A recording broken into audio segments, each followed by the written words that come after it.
ভুল করে পড়ে গেছে। আমার এই জায়গায় কোনো জুন বুড়া নাই, কাম করলে ঠিকভাবে কাম করতে হবে, বুঝছস? কপালে লাগে নাই তো? না না, চলো ডাক্তারের কাছে লয়ে যাই, তাড়াতাড়ি চলো। লাগবে না, আমি ঠিক আছি। এই টাকাটা রাখো, চিকিৎসার জন্য কাজে লাগাও। কিসের টাকা এটা? মামা ক্যাশ থেকে নিছিলাম। ক্যাশ থেকে আমার অনুমতি যারা টাকা নিছস? বেশি ব্যথা লাগতেছে বাবা? মা অনেক জোর আছে। এই যে মাসে এক দিয়ে দিছি, তুই তাড়াতাড়ি সুস্থ হয়ে যাবি। খুব ভালো করছিস মেরে, সব সময় এমন শাসন আর ভয়ের মধ্যে রাখবি। এটা কি আমার আর বলে দিতে হবে? এই মাইয়া, তোমার নাম কি? আরে আপনি? আমার নাম শিলা। শিলা কি যাওনি? ওই দিন যে একজন মুরব্বীর সাথে দেখলাম, উনি কি তোমার নানা হয়? হ্যাঁ, আমার নানা হয়। উনি কেমন আছে? ভালো নেই বেশি একটা, এত করে কইলাম কাজে না যাইতে, তারপরও কাজে গেল। আচ্ছা, আপনি আপনার মহাজনের না জিজ্ঞেস করে কেন টাকা নিতে গেছিলেন? কতগুলো মার খেলেন না আপনি? উনি আমার মহাজন না, উনি আমার মামা। আপনার আপন মামা? না না, আপন মামা না, উনি আমার সৎ মামা। আমার মায়ে কইছে আমগর যে ব্যবসা, এই জায়গার ম্যানেজারের দায়িত্ব পালন করবে। আপনাকে ব্যবসা মানে? আমি তো লেখাপড়া জানি না, তাই এইখানকার সব দায়িত্ব আমার মামা পালন করে। নিশ্চয়ই বেটা আমার পটানোর জন্য কাহিনী করতাস। নানার কাছ থেকে সব সত্যি কথা জানবো। কি হইলো?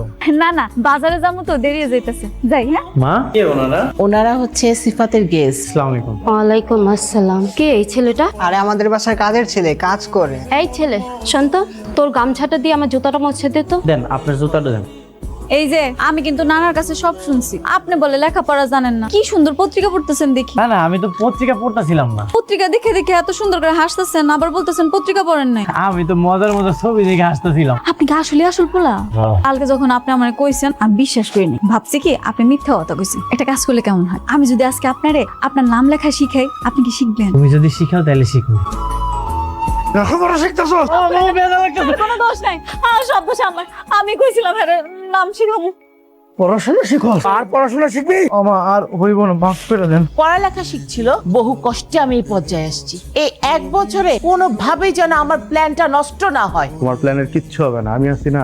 আমার যে শরীরের অবস্থা, আবার কিছু একটা হয়ে গেল, আবার নাতি কি হইব বাবা? না না, আপনার কিচ্ছু হবে না, চিন্তা করেন না, আমি তো আছি।